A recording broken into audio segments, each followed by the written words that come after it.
Nandito ngayon sa Pilipinas ang pinakamatandang world traveler na kilala ko. 10 years na siyang lumilibot sa mundo at nakilala ko siya nung nag-travel ako sa India. Ang pangalan niya ay Peter. Naging magkaibigan kami. Dinalaw niya ako ulit sa Pilipinas at ngayon pupuntahan ko siya.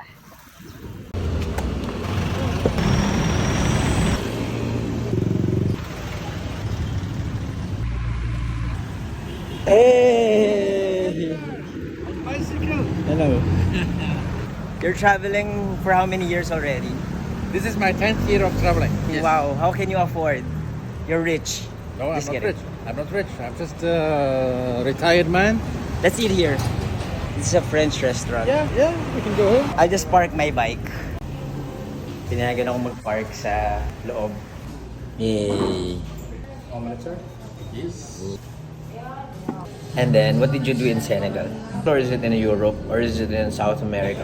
You know, on my second trip around the world, I wanted to go back to Switzerland. Kakatapos lang namin kumain, interviewin natin si Peter. Tanungin natin siya ng mga experiences niya sa buhay.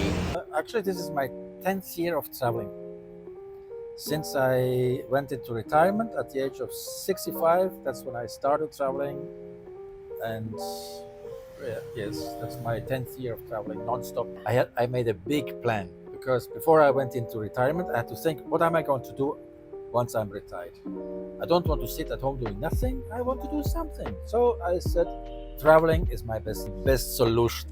I will start in Africa.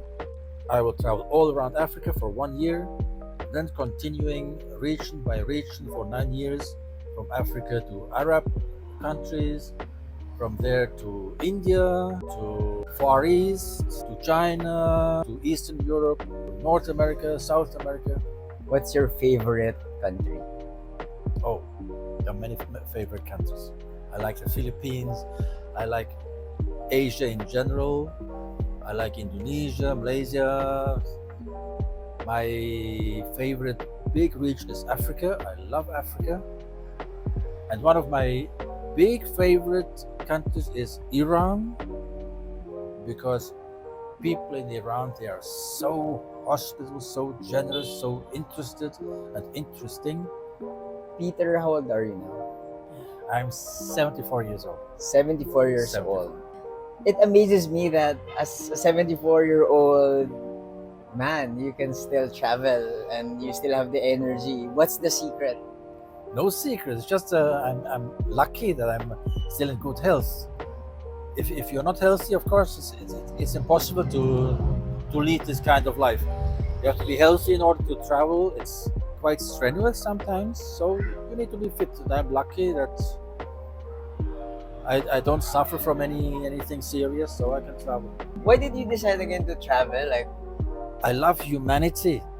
I love the diversity of humanity. I like to see all these different cultures, those different ways of living and different ways of thinking and eating and so on. I'm very curious about humanity. That's my main motivation. you're a Swiss, and you know, I'm a Filipino. I came from a third world country, and many people would like to travel, but there are certain things that can hinder us: finances, visas, restrictions. What's your advice to someone who likes to travel the world but has certain challenges like me, since you've been all around the world?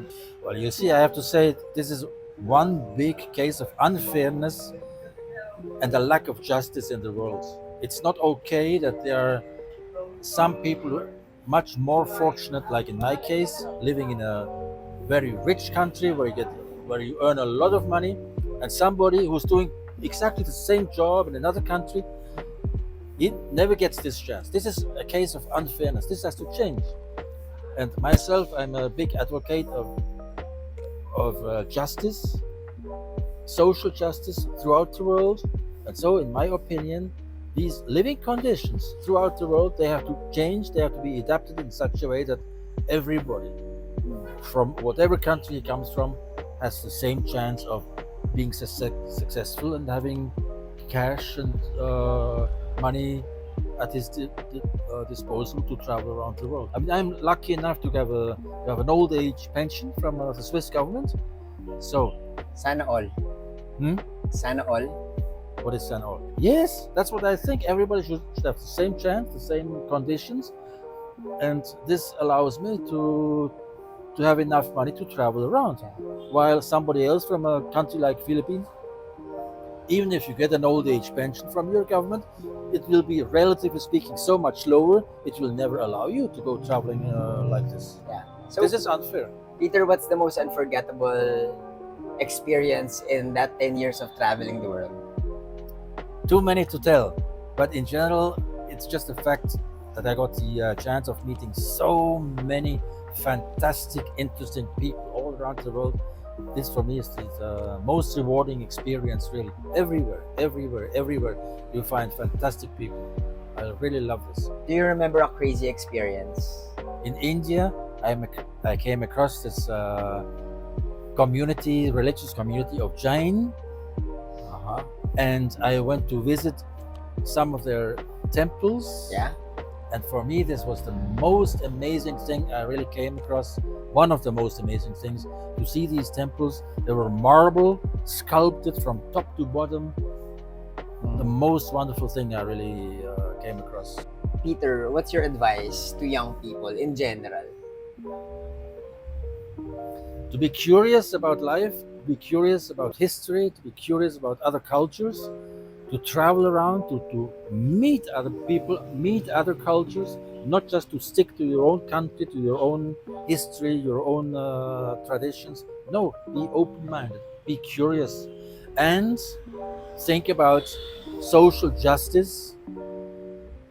Wow. To give everybody the same chance to be successful in life. That's my advice. That's good. Thank you, Peter. Very welcome, Lester. Have you learned any Filipino word? No, I haven't. Sana all. Sign all. You say sana all. Sign all. Thank you. Bye bye. Sana all.